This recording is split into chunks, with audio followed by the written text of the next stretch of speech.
ඔයාලත් වයසට යන්න අකමැති නම් මෙන්න මේක තමයි හොඳම ඔසුව.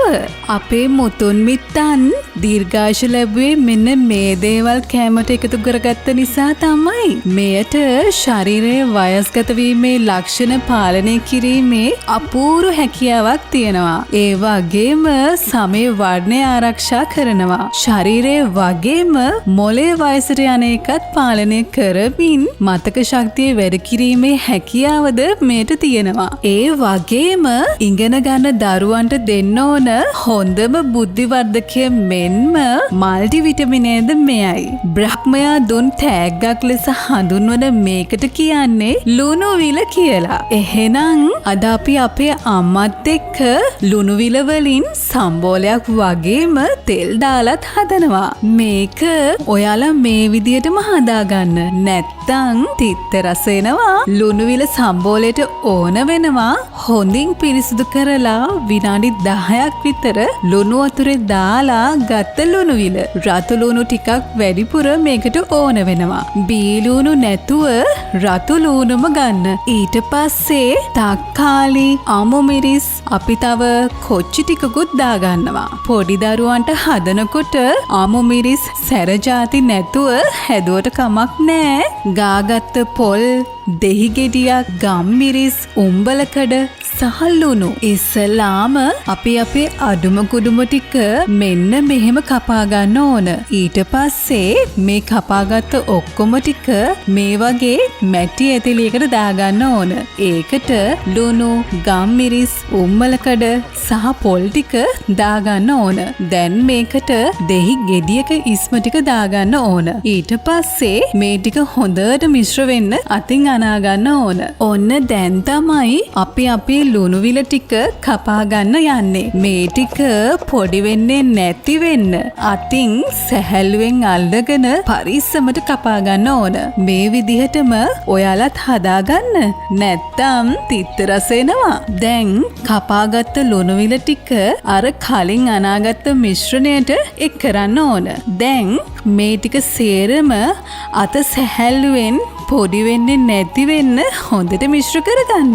මේ වෙලාවේ අත තද කරලා අනාගන්න බැරි නිසා තමයි අපි කලින් පොල් මිශ්‍රණය අනාගෙන මේ දෙක මෙහෙම මිශ්‍ර කරගත්තේ. ඔන්න දැන් අපි අපේ රසගුණ ලුණු විල සම්බෝලය හදලා ඉවරයි. ඔයාලත් හදලා රස කියන්නකෝ. ඔන්න ඊළඟට අපි ලුණු විල තෙල් දාන්න තමයි යන්නේ. මේකත් හරිම රසයි. මේකට ඕන වෙනවා ලූණු, තක්කාලි, සුදු ලූණු, උම්බලකඩ, ගොරක කෑල්ලක්, ඒ වගේම වේලිච්ච මිරිස්, අමු මිරිස්, කොච්චි, රම්පි කරපිංචා, පොල් තෙල්, ලුණු, අබ, ගම්මිරිස්, කෑලි මිරිසුත් ඕන වෙනවා. පිරිසිදු කරගත්ත ලුණු විල ටික මෙන්න මේ විදියට කඩා ගන්න. අනිත් අඩුම කුඩුම ටිකත් මේ විදියට කපාගෙන ලෑස්ති කරගන්න. ඊට පස්සේ ඇතිලියක් ලිපේ තියලා ඒකට තෙල් ටිකක් දාගන්න. තෙල් ටික රත් වුනහම ඒකට අබ ටිකක් දාලා අබ ටික පුපුරනකොට වේලිච්ච මිරිස්, ලුණු වලින් පොඩ්ඩක් රම්පි කරපිංච දාගන්නවා. මේ ටික පොඩ්ඩක් කලවම් කරලා බැතියගෙන එනකොට ඉතිරි ලුණු ටිකයි, තක්කාලි, සුදු ලුණු, අමු මිරිස්, කොච්චි, උම්බලකඩයි, ගොරක කෑල්ලකුයි දාලා ටිකක් කලවම් කරගන්න. මේ ටික බැදීගෙන එනකොට ඒකට ලුණු ගම්මිරිස් දාලා ආපහු සැරයක් කලවම් කරගන්න. ඔන්න ඊට පස්සේ තමයි අපි අපේ ලුණු විල ටික දාගන්නේ. මේකත් මේ විදිහට හොඳට කලවම් කරලා ටෙම්පරාදු කරගන්න ඕන.